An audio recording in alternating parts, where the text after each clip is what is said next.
You're listening to the Middlemen podcast with me, Tom Lemongello, and my co-host Todd Zawicki. Our careers have put us in the middle between retail, media, and brands.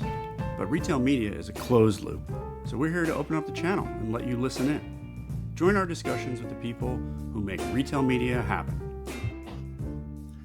Welcome to the Middlemen. This week we're talking with Ben Kartzman of Attain. We did that at Possible, and it was great because I think, Todd, you knew him before. I knew him before from long ago in the DCO Ben mobile goes world. way back. He's an OG, another OG guy in the ad tech space, and was part of a company, SpongeCell. They got acquired, and then ultimately ends up at Attain. And so it's been fascinating to watch his journey. And yeah, he would definitely fit into the OG He would get a ad smoking tech fan. jacket. Oh yeah, he would get a smoker Yeah. jacket, and Might have to do like a couple of M's on there. I don't know. We'll see.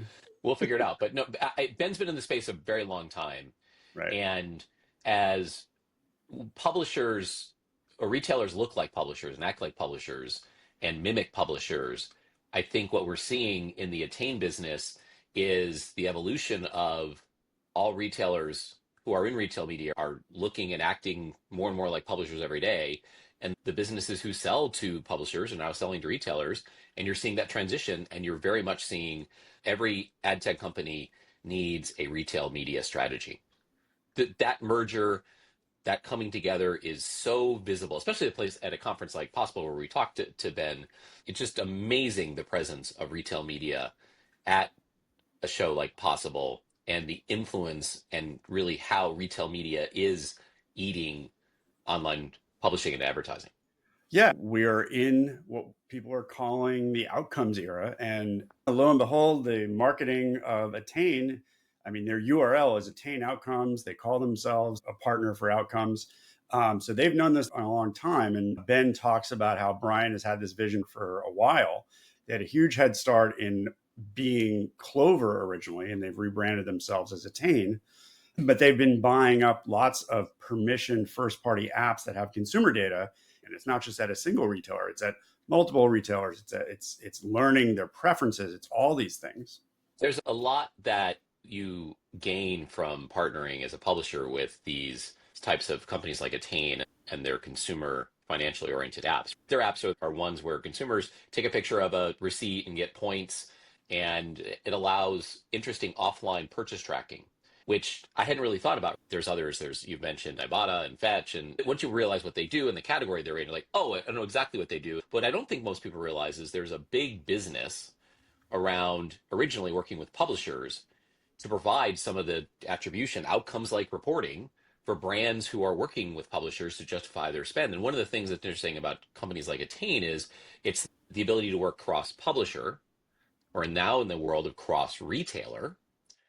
And if you're going to want these non-endemic, non-retail media endemic, meaning non-vendor dollars, these brand dollars, well, these are the types of vendors and insights providers that publishers used to work with that retailers would need to start working with. Because the brands are going to look cross-retailer, they're going to look at outcomes reporting cross-retailer, and publishers have solved this with solutions like Attain.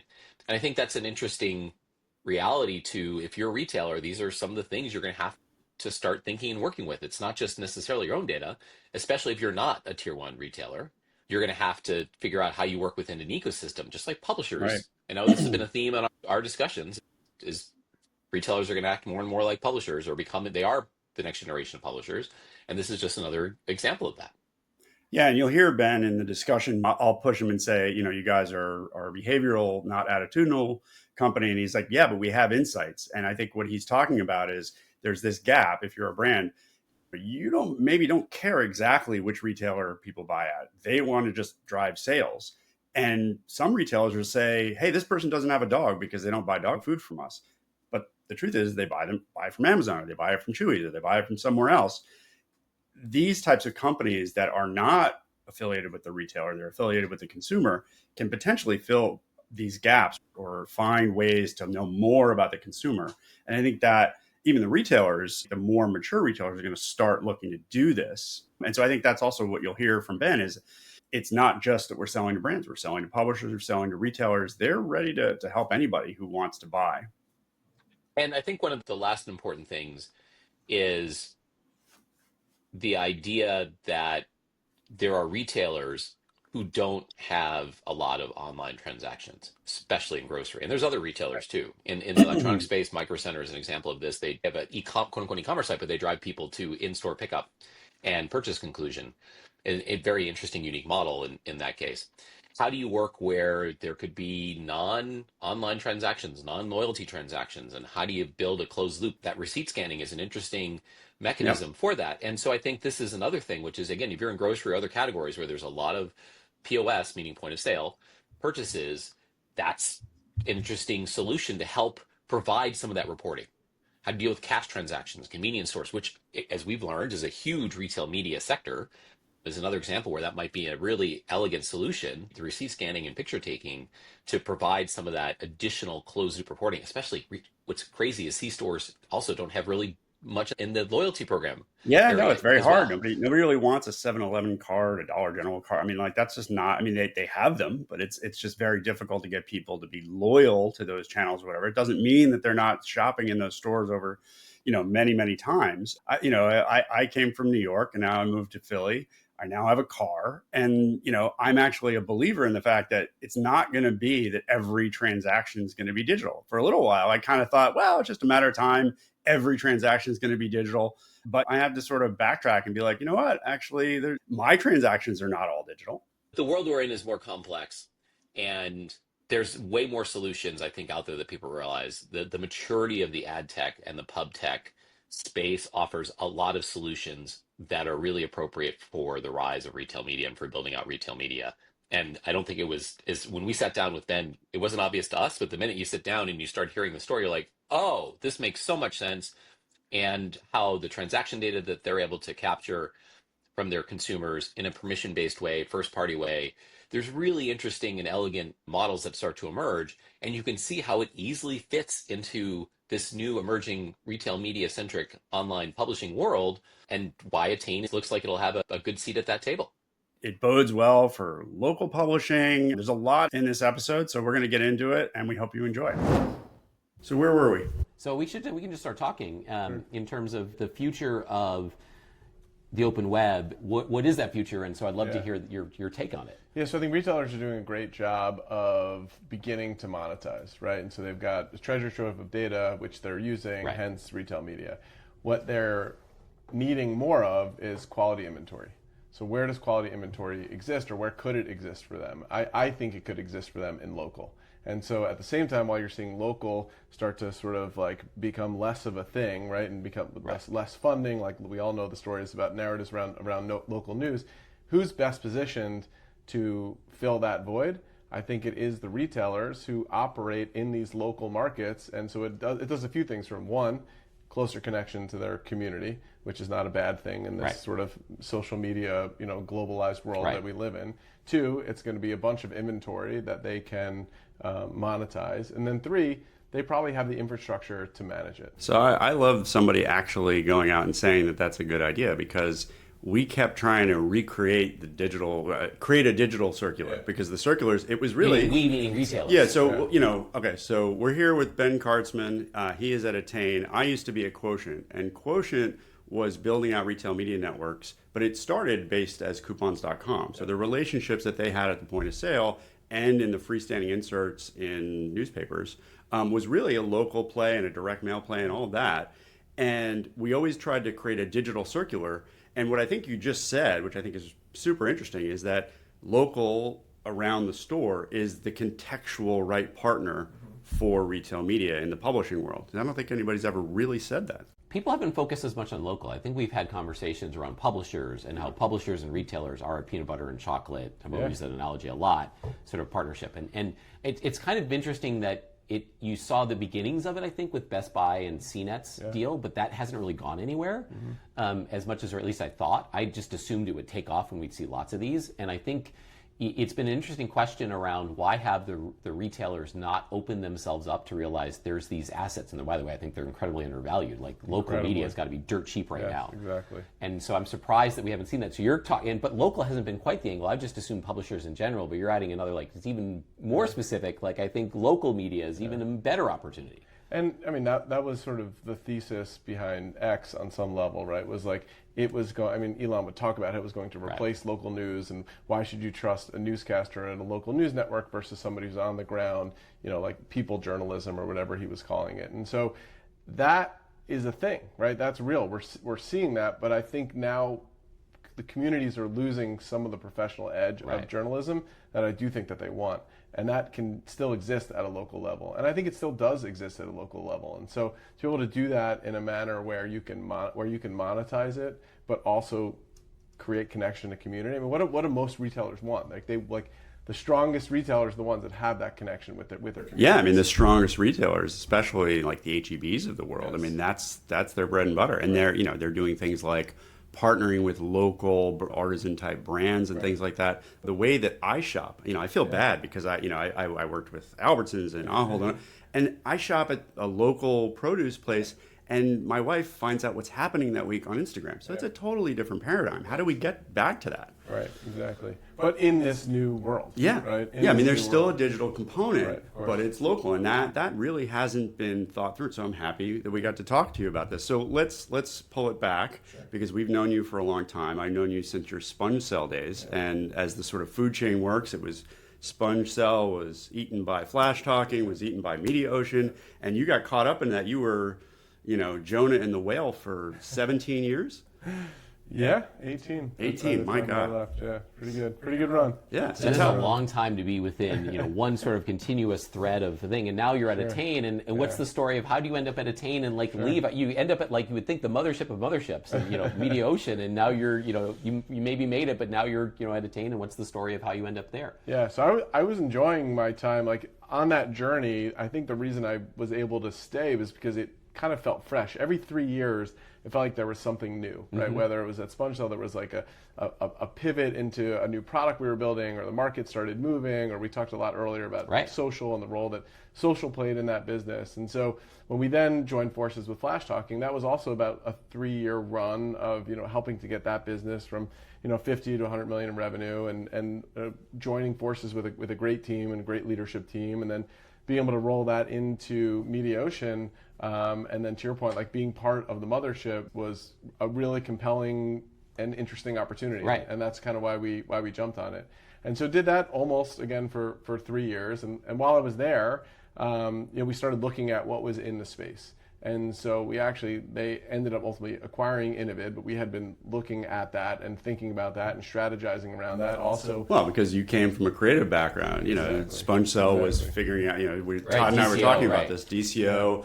The reason I found you guys and thought, oh, these guys are doing something smart was Crisp, which was prior to Quotient, was doing the adhesion banner, which worked really well for viewability because that was the game. But it was also not what everybody wanted. And what everybody really wanted was the 300 by 250, which you guys latched onto and figured out, this is omnichannel, because it works on the phone, it works on the desktop. Right, exactly. And so move all the way through to where we got to right before I left. And I think the thesis around being able to put this independent ad serving stack together, especially in the face of what was starting to happen with Google, we just think at the time we thought was a tremendous opportunity. So I was loving it. I was excited. I was energized. I was jazzed. Everything was going great. There was a lot of opportunity in front of us. And then I met Brian. Brian is the CEO of Attain, and started talking to him, and it was very much a casual sort of series of conversations. And he basically laid out the business for me.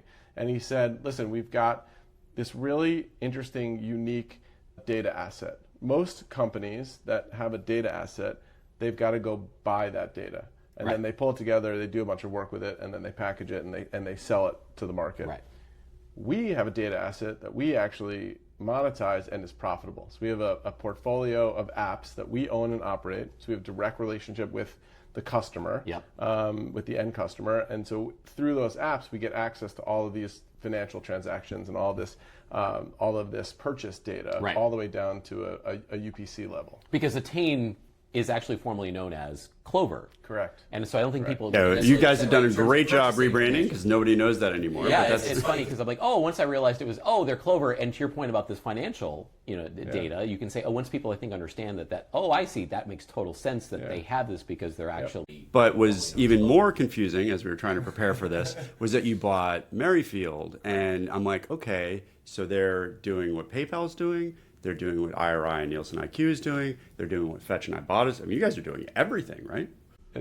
There's a lot. And then we have another app called Frisbee, which is more on we basically gamified the way that consumers purchase and share their data. So I think, to me, it's the first company that I've seen in the market that actually figured out a way to, we figured out the right value exchange for consumers and their data. So we pay consumers for their data through this gamified point system in our app. So every time one of our users in our apps, we've got 10 million people that use our apps, every time they do something in the apps, whether it's upload a receipt or connect a loyalty account or work on improving their credit or whatever the case is, they earn points. And so every time they're taking... Hence the Attain, like you're attaining points, is where it goes. Very good. Yeah, so you're even doing Credit Karma stuff. So that's, wow. Yeah, so when you think about all of like the personal financial well-being tools that live inside of this portfolio of apps, that creates this really unique data set. And the beauty of that data set that I found as I was going through this process with Brian, and now obviously having been here for about a year, is that it's permissioned. So we have explicit consent from the end customer. It is also, because the nature of it is direct with the customer, there's no gap in the data, right? There's also no skew in the data. It's not like, we're going to give you a coupon, and because we're giving you a coupon, they're going to go buy this thing. Then we're going to have a panel of customers who are skewed because they're just buying because it was coupon. Yeah, they're stacking across apps and all that stuff. Exactly. This is truly what consumers do on an everyday basis. These are the things that they buy. These are the transactions that they accrue. And so we put all of that together through this side of the business on the data side, and we've created an advertising business off of that. And we monetize that business in 3 ways. One is we have an insights product. 2 is we have an audiences product. So you can sort of package all of this stuff that you're learning and say, I want to go target Walmart shoppers who buy Coca-Cola and have a dog and are over 40 and live in the Northwest. I mean, you can get as granular as... And just for the listeners, are you getting any retailer like Walmart's data direct, or is it all because of the third party or the first party apps that you... It's all through the apps. Right, it's through like the receipts and the other loyalty features that you have. So we buy no data from Walmart. We don't buy from Target. We don't buy from any retailer. So I actually think, and I'll go off on a little tangent. You can tangent away. We got 20 minutes. And then I'll come back to the measurement, which is the real crux of the business. But I actually think in this world, sort of going back to retail media, like most retailers that have this level of data that we're talking about, they do sell that data. And there are tons of companies out there that buy that. In a world where Walmart's retail media business, what's it, like $3 or $4 billion now? Yeah, well, I think it's at least 4, yeah. So in a world where they're doing $4 billion through retail media, the value of the data licenses that they're selling diminish, right? Because what used to be probably a big part of their business, it was all margin, right? Now is a smaller part of their business as media gets monetized more and more. And at the same time, what is the unique value proposition that Walmart is selling? It is their data, right? So why in the world would they want to give that data or sell that data? Well, and you see that with Scintilla and other things to try to push third parties out. Correct. And so like Amazon doesn't do that, right? And they're arguably the biggest. Amazon never sells data. Correct. It's locked down tight. Correct. So I think Walmart follows suit. I think that's more than fair. And I think there's an echelon of players that will get to a certain scale that will lock down their data and they will not sell it because it is worth more to them to be able to monetize within their own retail media networks than it is to sell it externally. Certainly the smaller players, regional players, they'll still pool it and sell it because I don't think they'll get to that scale. And so the reason that I think that's a huge advantage for us is because it doesn't matter, right? Like Walmart can't say to us, hey, no, we don't want you to have our data, right? Like that's not because it's coming through a consumer first. It's the consumer's data, not Walmart's data. Correct. Yeah, exactly. And so that's the that's kind of the beauty of the business, and what I think gives us this unique asset. As the tier 2 and tier 3 retailers show up and start building RMNs, are they your natural allies? You know, in terms of, especially as one of the questions that I think we have is, how do these retailers start working together? Sure. And how do we start seeing networks? Like, it's like the 20-year-old publishing playbook where publishers had to work together through ad networks, and we're just kind of waiting for the retail media ad networks the real ones to appear, right? The cross retailer. And I have a bone to pick with RMNs calling themselves networks when they're not networks. When you're seeing a retailer, you're not a network. Stop calling it an RMN. And maybe an RMP, right? You know, retail media publisher would be a better name than RMN, but whatever. But I think we're going to see real actual networks have to emerge, just like we saw with publishers having. And so is that a play for Attain? Can Attain be the connection layer between these retailers as they need to start working and partnering together? Yeah, and I think that lends itself well into our third product, which is our core product, which is a measurement product. So because of the nature of this data set, what we can do for customers is, and those customers can be advertisers, or they can be publishers, right? And so we can help, let's stick with the publisher case, we can help them understand that when media was run and deployed through their network or their O&O, that it drove incremental sales, because we can understand if these customers were not exposed to their creative before and then bought, or were exposed to their creative and bought. And so we can actually look at incrementality and feed that back to retailers, or on the other side to advertisers. So I think that level of data and that type of reach, especially for us to help them see outside of their four walls, I think certainly there's an opportunity to help them sort of come together on how they can basically service a larger pool of advertisers. I think one of the other interesting things that has come up, which is as retailers want to partner, they're going to partner with non-competitive retailers. Like there's a natural, I think, complementary group of retailers that can work together. Like a grocer can work with, a hardware store can work with an electronics store, and they're not competitive to each other. And maybe you help identify sort of the natural relationships. Like these type of people tend to purchase from this retailer, this other retailer, and this third, and so you've got this natural commonality. And maybe that you're helping to it. Like, how do you help with these people identify the true partners? Well, that's a better idea, I think, than people saying that, oh, you can stitch together a geography, because a lot of times it's like, well, but I want to get in that geography. So, and I think it's like there's an element of that too, but I would actually take that over to our insights product, which is where we can help. So we can help an advertiser say, or a publisher say, okay, this customer buys my product. What else do they buy? Where else? Tell me psychographically some of the information about these customers who often buy my product. They don't have that level of data. We have that level of data, because not only do we get all the transaction data, and we talked about the ability for consumers to scan receipts, connect loyalty accounts, so on and so forth.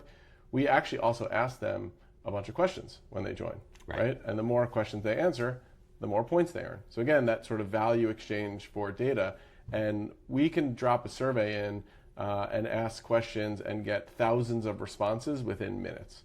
And so you can be the true preferences engine that can pick and choose the retailers that make sense. And help them understand, like, okay, people buy at my store, where else do they typically buy, right? What is their real profile, right? Who are the people that buy here? And so let's say I look at this data and it shows that it's mostly women over 40 that have a cat but don't have dogs, drink Coke but not Pepsi. Interesting. Cool. What do I want to do as that retailer? Do I want to lean in and sell more to those, or do I want to go find males under 40 that have dogs, not cats?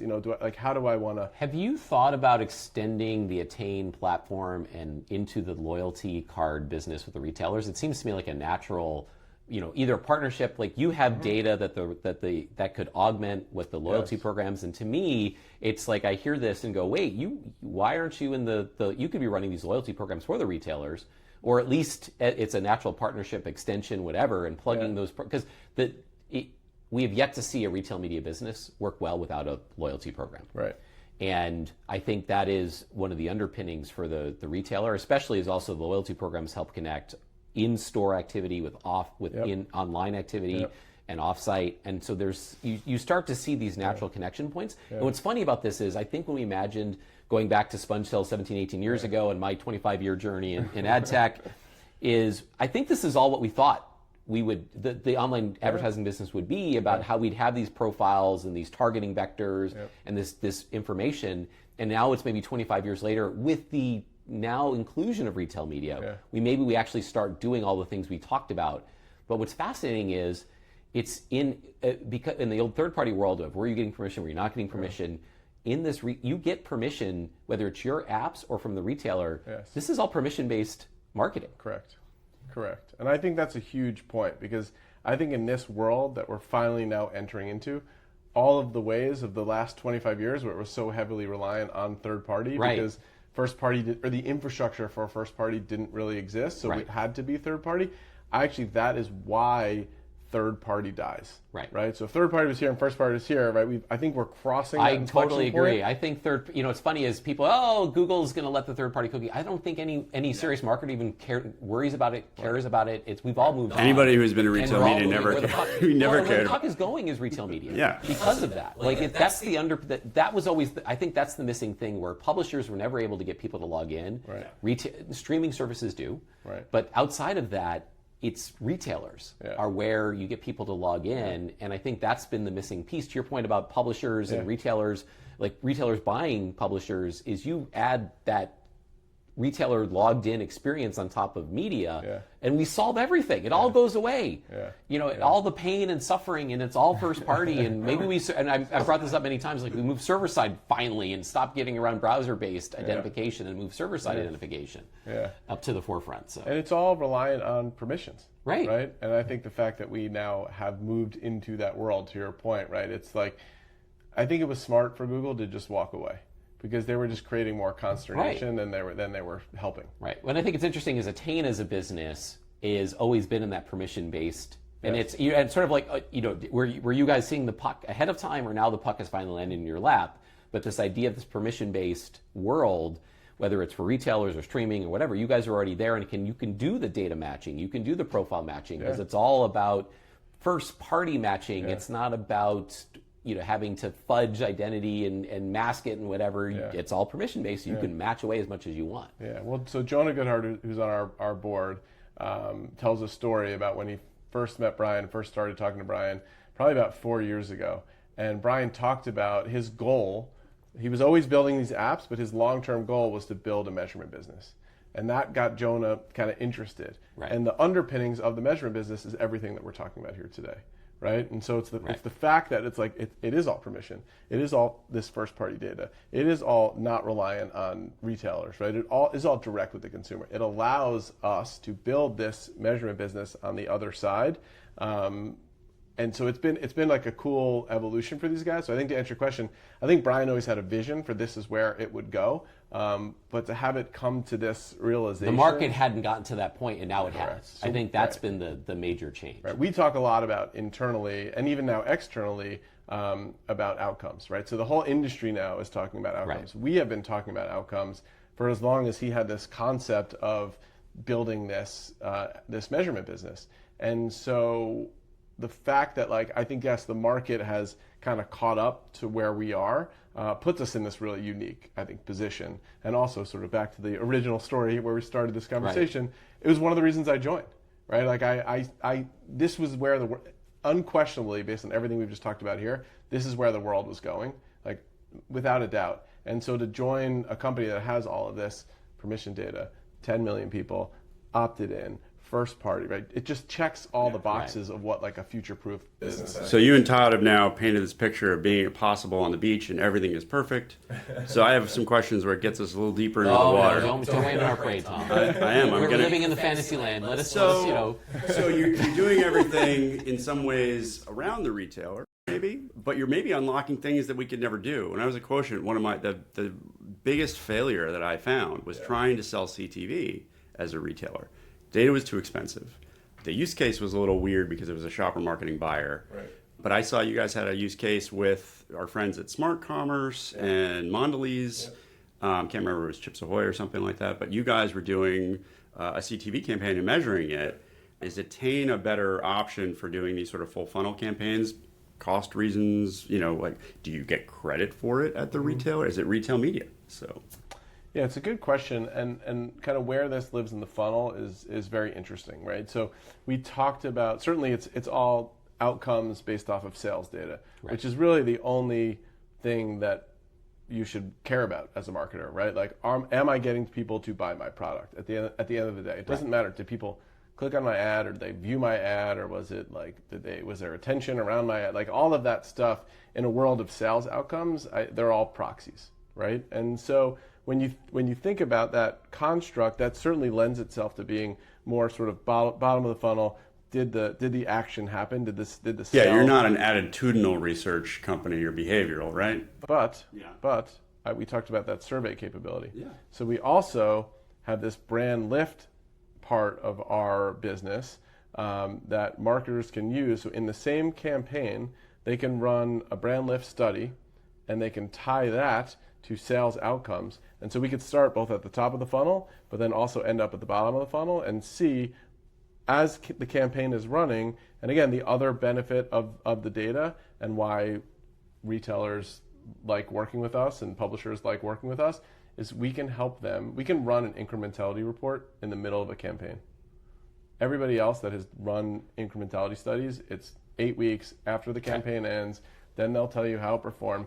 We can tell you in the middle of a campaign, and we have a very large live sports publisher that we are very closely partnered with, that we ran this for in the last football season, where in the middle of the season, we were giving them readouts that they could then bring to their customers as to how campaigns were performing. Well, off camera, you're gonna have to tell me who this is, so I can next season for the Eagles, I can watch whatever that network is, because the ads are still pretty terrible.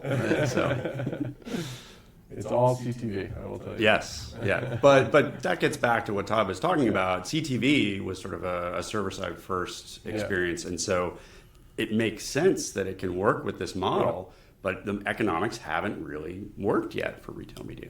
I think that to your point, you should talk about the economics and pricing quotient, why it didn't work, because I'm not sure everyone's aware of how retail media started as a very bottom of the barrel, cheap ad business. I think it comes back to our history. You know, when you were at SpongeCell and I was at Crisp, we were creating mobile ads. Yeah. Mobile was so successful in some ways and so unsuccessful in others, right? It was the winner of the viewability game. Yeah.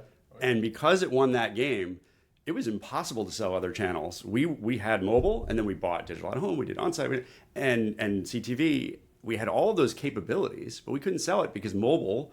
You did the incremental study off of mobile. Yeah. It was all about the clicks, and to Todd's point, was it $1? You know, what was the CPM on these campaigns? Because we were in gas apps and all these publishers that don't have a lot of value to them. Yeah.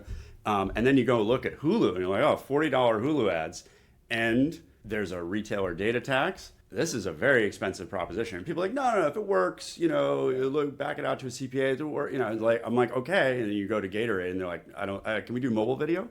Right. Can we do something else, please? Right. Yeah, I mean, I think a lot of it is, I mean, there are stories in the last 5-10 years of agencies and marketers who were spending a ton on high quality inventory, and they were getting decent results. And then they shifted models and went to low cost inventory. I don't know if I'll call it low quality, but low cost inventory with a whole bunch of data on top of it. And they drove better performance because of the value of the data and where that data was telling them to target versus the quality of inventory. So like high price quality inventory has its place at the top of the funnel. But if you're trying to drive outcomes and you're doing it without data, you're going to lose, right? Yeah, I mean, I think I think Roku was out there sticking their neck out making this work with Kroger, and they were just sort of saying to sprinkle CTV on at the beginning so that people will remember the ads once they see them later. And I thought that was a good idea, but it still wasn't enough of a story to make it work back then. But I think it sounds like it's happening now. Yeah, I would say so. I mean, I think it's like, how many campaigns today are bought without data? Oh, I mean, it's almost none, right? And so now it's like the conversation has shifted to, and we work a lot with the trade desk, and a lot of what we talk about with them, or what they tell us that they're really focused on, is the quality of data. And so who are the data partners? Because there's this massive proliferation of data, but where's the data coming from? What is the source of it? Is it first party? Is it third party? Is it like, and they're doing a lot of work to sort of clean that up inside of their ecosystem, because we all know quality of data is a massive contributing factor to ultimate performance of media. That sounds good. So tell me, what is it like being at Possible now in this new company? What are you trying to attain here? I like what you did there. What is possible? You are the ultimate dad joke guy. He doesn't like them at all. That's why I pepper in at least one or two. The puns. You always go to the puns. That was good. I like that. It's exciting. I mean, for me, it's sort of back to my roots, very entrepreneurial. It's obviously much more of a startup than MediaOcean was. I love that, right? And so there's lots of meetings. There's lots of agency folks here that we're meeting with, brands that we're meeting with, publishers, the big CTV players are all here. We're spending a lot of time with them. So that's kind of the exciting thing about this business is we both sell with and through the publishers and the DSPs, but we also sell to the and what are those guys asking for? Like what are they trying to unlock at this point? What are the stumbling blocks? On the pub side? No, on the brand side. Yeah. Yeah. So it's all the things that we can provide. So on the insights, it's, hey, what can you tell me about my customer that I don't already know? Right. And we can tell you a lot. Like if you talk to a lot of like brands that are operating in the CTV space, like a marketer I was talking to a few months ago was telling me, like, I know what you watch, I know where you live, and I think I know how many people live in your house. But I don't know what you buy. I don't know what you serve for dinner. I don't know. There's what brands you have an affinity towards. I don't know any of that about you. So I'm missing this whole sort of swath of information that would make it easier for me as a marketer to get you to buy my bundles. I think, Todd, where you were going with like, they could be helping the loyalty programs. The retailers kind of feel like they know what they know, and they're not really looking for more help. The brands go to companies like Fetch or whatever and try to create programs where they opt people in to get first-party data because they just don't have enough. Yeah. And it sounds like on the brand side, there's probably a lot of need for first-party data, but if it's just one single app, that's different from like a financial network. Correct. So that's interesting. And that's the insights product, and so that works at that level for the brand. But when you go to the agency and you talk to the agency, they're like, oh, we're pitching this new piece of business. What can you help us understand about this company that we're pitching and the products that they sell that we can unlock some insights that will inform how we would do some unique media planning or media strategy for them? And so the agencies, as experts in planning, strategy, and buying, they're going to take this data that we have and they're going to look at it in ways that we never even thought of. And so they push us pretty aggressively to help us think through what are the different types of reports. Well, like we have all this data. What if you extracted, it in a different way than you had thought about? Like, help us look at switching and how can we think about that? And who are the different types of people that switch? And so the data unlocks that they create are really unique and interesting, and they push our teams. And so having those kinds of conversations here at Possible have just been really interesting, I would say. Great. Well, are you going to Cannes, or what's next for you? Oh yeah. Someone said it at last night at the Pinterest dinner. Possible is the appetizer to Cannes as the entree. Totally. I'm calling it Cannes Light all week. Like it is. You're all going to see everyone again at a beach, in a similar hot, humid environment. So I like this because this is closer, but I don't like this because the elevators are broken. There's some feedback for the Fontainebleau. Okay, very good. Well, thank you, Ben, for taking some time and opening up your suite to us. We really appreciate it. It's great to catch up with you. Great to see both of you, and as well. Lovely to talk about this. Thank you.